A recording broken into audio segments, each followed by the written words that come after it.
G'day Spurs fans, Paul the Hotspur hippie here, the only psychedelic soccer show on the internet, and I hope this morning, my fellow Tottenham Warriors, you are enjoying the sweet taste of victory. We've won a cup, we've won the Tiger Cup by beating Lions City Sailors 5-1, and it was a cup, eh?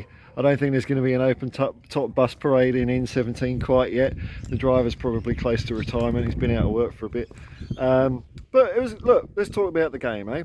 I thought it was pretty positive, actually. Pretty positive. I think it's going to give Ange some good problems as opposed to bad problems. Now, there were a couple of deficiencies. I'll get on to that. My overall impression of the game was the first half, it was more individualistic, but good.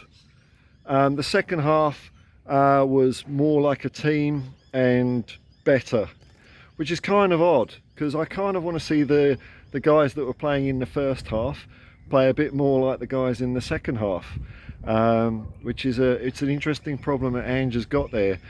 I think the main area well, let's look at the good first. I thought the first half midfield of Sarr, Basuma and Maddison, of course. Maddison was quite sweet, actually. I think Sarr was brilliant. What a good player he is. I've really had my eye on the kid. I really like him. I like the way he conducts himself. I like his skills, his composure, his crispness on the ball, his attitude. He seems just like a good player to be around. Basuma was a bit quieter than against West Ham, but still good. And Maddison, man, Maddison was a player that I was a bit 50-50 on, just because I hadn't seen much of him. But hey, I was that 50% of me was wrong, because I thought he was great. He was exciting, man. He was exciting to watch. It was so nice to see a player wearing the Tottenham shirt do some fancy little jinky runs into the box. Nice balls with the outside of his right foot through to Sonny a couple of times. I can see why people are calling him a lockpicker. I was really impressed with Maddison. Where it's sort of room for improvement, it's only pre-season, so let's not all get all knicker twisted about it, but the front three, particularly Son and Kulu, are kind of still playing a bit Conte-ish.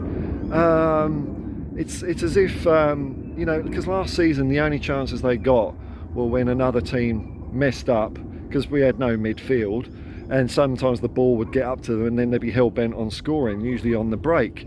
Whereas now they're having to break teams down. Singapore, the Lions parked the bus for quite a lot. There were 11 players in their penalty area for a lot of that game last night. And fair play. I mean, I'm not moaning about that. I think it's a legitimate tactic, but it did close the door a bit on Sonny and Kulu. They were being a little bit individualistic instead of playing some little combinations. It was all go in and score or go in on one ball. They weren't really getting the ball into Harry Kane, so he didn't really have a lot to do. He had a nice shot which just missed. Maddison had a few shots, Sarr had some shots, Son had some shots, and you know what, if those balls had gone an inch here or inch there, I think we'd all be having a different conversation this morning. But the fact is they didn't go in, and I saw it in the second half when Manor Solomon and Perisic came on. They seem just more fluid in those positions. Manor Solomon, I think he could be a steal of the season. I didn't know he could play on the right as well as the left, and I like that because it puts pressure on Kulu, because Kulu looks like he's got to get his vibe back a little bit. He's got to pull his socks up. He's not the player we had 18 months ago yet, but Manor is, and on those performances you'd be picking Manor Solomon ahead of Kulu any day. But Manor was great to see. Perisic had some nice combinations with Reguilon, of all people. Reguilon was putting some nice crosses into the box. I think that's the difference between the two halves, why we scored 4 goals in the second half. It's just simple stuff, man, getting the ball into the box, nice crosses. Perisic was a little bit heavy sometimes with some of his crosses, but Reguilon was pretty good. And if you're looking at that right back, the left back position, having Udogie, who had a great first half again, Udogie or Reguilon, I'm all right with that. On the other side, though, it's a little bit worrying, but it's early days. Royale or Porro. I mean, the goal that Sailor City scored, let's get on to some of the bad stuff, eh? The two main, I think, look, the short of it is I think everyone had a decent game. Some players had an excellent game. The ones I mentioned, Solomon, Skip was invisible-ish, Pierre was invisible-ish, Lo Celso. Let's talk about Lo Celso, eh? What a problem, what a conundrum for Ange. Not the fans' most popular player. I've seen people questioning his attitude, and yeah, I'd kind of be one of them as well. But he's had two good games. Is this just Lo Celso trying to up his value on the transfer market, or is he genuinely going to hang around? I saw some report today saying that Ange had said he persuaded him to stay. There was no quotes, no nothing, so I'm not buying that one. But that's something Ange has got to sort out. Is Lo Celso, is he coming up with the goods, or is it just a temporary blip? Because we've seen these blips before. Maybe under more defensive managers, and maybe that might be the difference, I don't know. But the bad, again, two players stuck out like sore thumbs to me. Ben Davies, his mistake led to the Lions' goal, a poor passing decision, hospital pass. It just looks like, and also with Eric Dyer in the second half, they just don't look like they understand the game of football sometimes. I'm sorry to say. Dyer, when he got the ball in the second half, the whole momentum, the whole tempo ground to a halt. He looks like he doesn't know what to do with the ball. He was like waiting there, half an hour waiting for another player to come over to him to kick the ball 5 yards to.